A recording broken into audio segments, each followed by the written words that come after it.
Shalom adik-adik, selamat hari Minggu, selamat bertemu lagi. Bagaimana kabar adik-adik semua? Di kelas Batita, terakhir kebaktian hari Minggu yang lalu ya. Hari Minggu ini kita kebaktian lagi. Tapi hari ini spesial hari Minggunya. Kebaktiannya spesial. Karena apa? Karena kita memperingati turunnya Roh Kudus. Turunnya siapa? Roh Kudus. Nah, ingat nggak waktu Tuhan Yesus naik ke surga?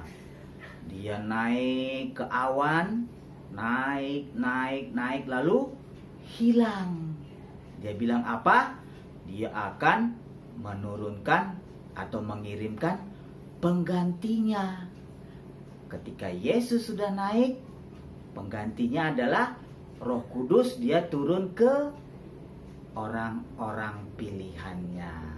Bukan hanya orang pilihannya saja ya, semua orang, semua anak Tuhan yang meminta berkat dari Roh Kudus, minta datangnya Roh Kudus, maka orang-orang akan menerimanya.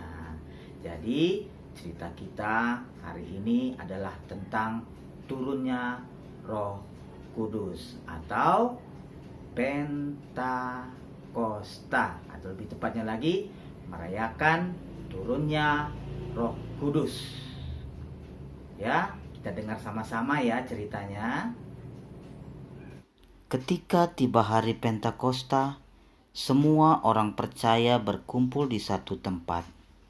Tiba-tiba turunlah dari langit suatu bunyi seperti tiupan angin keras yang memenuhi seluruh rumah di mana mereka duduk.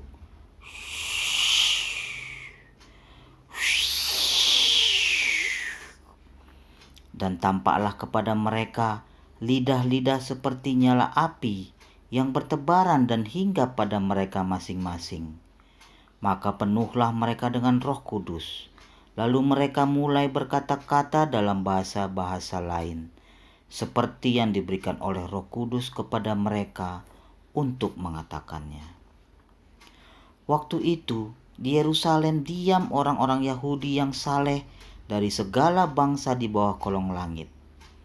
Ketika turun bunyi itu, berkerumunlah orang banyak. Mereka bingung, karena mereka masing-masing mendengar rasul-rasul itu berkata-kata dalam bahasa mereka sendiri. Mereka semua tercengang-cengang dan heran, lalu berkata, "Bukankah mereka semua yang berkata-kata itu orang Galilea? Bagaimana mungkin kita masing-masing mendengar mereka berkata-kata dalam bahasa kita sendiri, yaitu bahasa yang kita pakai di negeri asal kita? Kita orang Persia, Media, Elam, penduduk Mesopotamia, Yudea dan Kapadokia, Pontius dan Asia, Frigia dan Pamfilia, Mesir dan daerah-daerah Libya yang berdekatan dengan Kirene, pendatang-pendatang dari Roma, baik orang Yahudi maupun penganut agama Yahudi, orang Kreta dan orang Arab. Kita mendengar mereka berkata-kata dalam bahasa kita sendiri tentang perbuatan-perbuatan besar yang dilakukan Allah."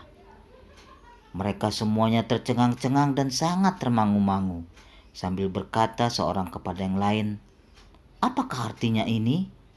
Tetapi orang lain menyindir, mereka sedang mabuk oleh anggur manis." Maka bangkitlah Petrus berdiri dengan ke-11 rasul itu, dan dengan suaranya ia berkata kepada mereka, "Hai kamu orang Yahudi, dan kamu seorang yang tinggal di Yerusalem, ketahuilah dan camkanlah perkataanku ini. Orang-orang ini tidak mabuk seperti yang kamu sangka."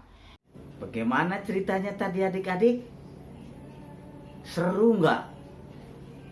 Lihat nggak? Tadi Roh Kudus itu turunnya dalam bentuk apa? Dalam bentuk lidah api yang turun ke kepala. Lihat nggak tadi? banyak orang yang di kepalanya itu ada lidah api. Itu berarti pada saat itu Roh Kudus turun kepada orang-orang yang ada di dalam ruangan tadi. Jadi artinya apa? Mereka sudah diberi kekuatan oleh Roh Kudus. Jadi mereka berani seperti Petrus. Tadi waktu dibilang, wah mabuk nih, kata Petrus enggak. Tidak, dia tidak mabuk.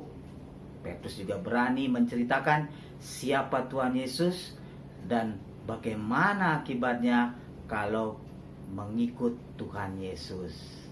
Tapi ingat ya, Roh Kudus itu bukan selalu dalam bentuk api. Ada dalam bentuk burung merpati. Ada dalam bentuk angin. Atau dalam bentuk cahaya. Jadi banyak bentuknya ya adik-adik. Jadi bukan selalu dalam bentuk lidah api. Nah begitu juga kita adik-adik.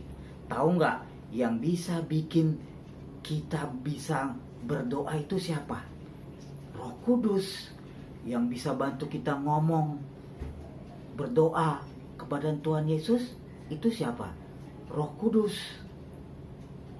Yang bisa bikin kita berani, tidak takut kalau sendiri, tidak takut kalau dalam gelap, itu Roh Kudus juga. Jadi kita tenang selalu ya, karena ada Roh Kudus yang ada di dalam hati kita. Begitu firman Tuhan kita hari ini adik-adik. Selamat bertemu lagi di minggu yang akan datang. Shalom.